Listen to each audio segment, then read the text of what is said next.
nous sommes arrivés ici pour représenter le CILS, qui est le Comité permanent inter-État de lutte contre la sécheresse dans le Sahel, pour accompagner nos pays, nos 13 pays, dans la dynamique des négociations et dans le partage des acquis, des expériences que nous avons accumulées depuis 1973.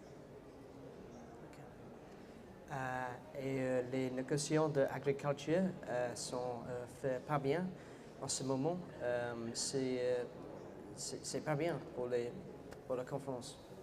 Oui, parce que nous, notre institution s'engage sur 3 de 5 pôles de services qui entrent dans les préoccupations actuelles en matière de changement climatique.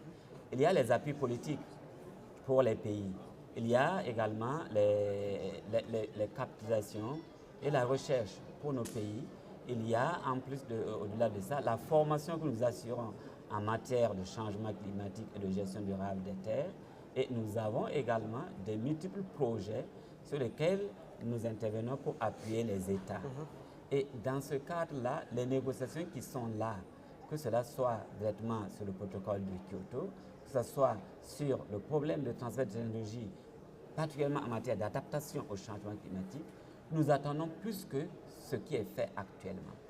Nous attendons plus pour nos États que nous voulons accompagner dans la négociation, que nous voulons aussi renforcer en capacité pour qu'ils aient l'information nécessaire et l'information scientifique capable d'apporter un plus dans la réduction de l'émission des gaz à effet de serre.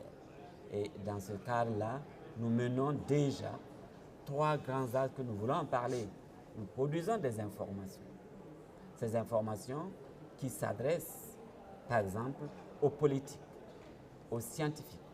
Nous avons également des informations qui se rapportent aux techniciens, qui donnent nos pratiques, qui ont des bonnes pratiques pour pouvoir le mettre à la disposition des producteurs.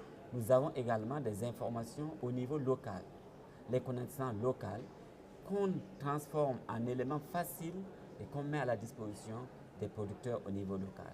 Et ces informations entrent dans vraiment la lutte contre les effets des gaz à effet de serre. Et nous attendons plus parce que pour pouvoir accompagner au niveau international, il faut que nous arrivions à accéder aux connaissances encore scientifiques plus hautes de nos partenaires du Nord et aussi de nos partenaires du Sud, puisque nous avons aussi d'autres pays qui peuvent générer des technologies qui nous permettront de contribuer encore plus. Et tu désirais quoi à cette conférence? Bon, à cette conférence, nous souhaitons qu'il y ait vraiment moins de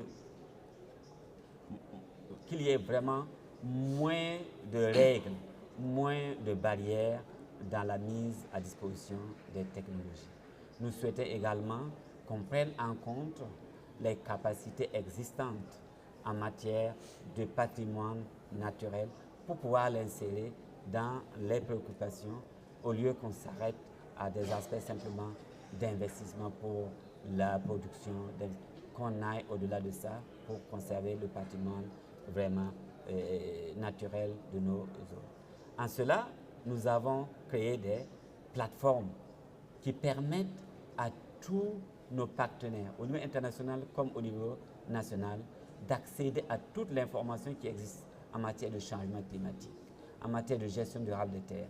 Et si, par exemple, on a accès à toutes ces technologies, nous pouvons les mettre et tous, que ce soit au niveau politique, scientifique, technique, paysan, nous avons les passerelles nécessaires pour leur permettre de prendre, d'accéder et de l'utiliser pour être efficace dans l'accompagnement de l'Afrique, particulièrement le Sahel, dans cette dynamique de lutte contre le changement climatique.